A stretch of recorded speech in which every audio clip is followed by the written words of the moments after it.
सन्माननीय अतुल भातखळकर साहेबांनी जो मुद्दा उपस्थित केला, अध्यक्ष महाराज आणि सर्वांनाही बोलू द्या, पण अध्यक्ष महाराज गंभीर आहे. कारण आता हा मुद्दा या अधिवेशनात 9व्यांदा आला आहे.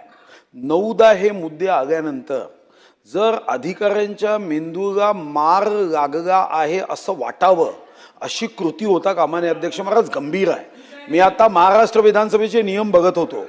माझ्या एक गोष्ट लक्षात आली, हे सभागृह या महाराष्ट्रामधलं सर्वोच्च सभागृह आहे.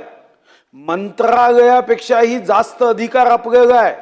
कायदे आपण करतो, अर्थसंकल्प आपण मंजूर करतो. आपण जर मंजूर केला नाही अध्यक्ष महाराज, सारे अधिकारी हे बीपीएल मध्ये यांना रेशन कार्ड घ्यावं लागेल, कारण पगार आपण मंजूर करतो. आणि अशा पद्धतीने आमदारांचा अपमान होईल, सभागृहाचा अपमान होईल, अशी कृती हे अतिशय अयोग्य आहे. अध्यक्ष महाराज, शासन म्हणजे जे वाईट वागेल त्यांना शासन करू शकण्याचा अधिकार आपल्याला. माझा अध्यक्ष महाराज विनंती आहे, अध्यक्ष महाराज माझी विनंती आहे, हो विधान भवनाच्या सचिवांनी तिकडच्या सचिवाची बाजू घ्यायची नाही.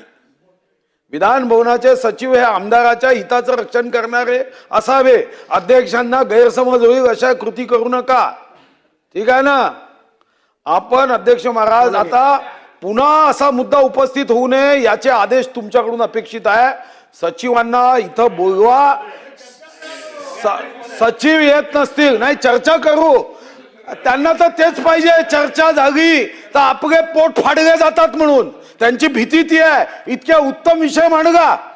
त्यांना असं वाटतं की त्या मसुरीमध्ये काय ट्रेनिंग देते मी माहिती घेतोय. त्यांना असं तर ट्रेनिंग दिलं जात नाही ना की 140 कोटीतले बुद्धिमान तुम्हीच आहे आणि इथं येणारे बुद्धिमान नाही, असा काही समज आहे का त्यांचा? मसुरीचं ट्रेनिंग आहे का? नाना भाऊ, हा काढावा लागेल. त्यांच्या मागे 3 लाखाचा पगार आहे, आपल्या मागे 3 लाख जनतेचा आशीर्वाद आहे. हा भूमिका त्यांच्या मागे मान्य नाही.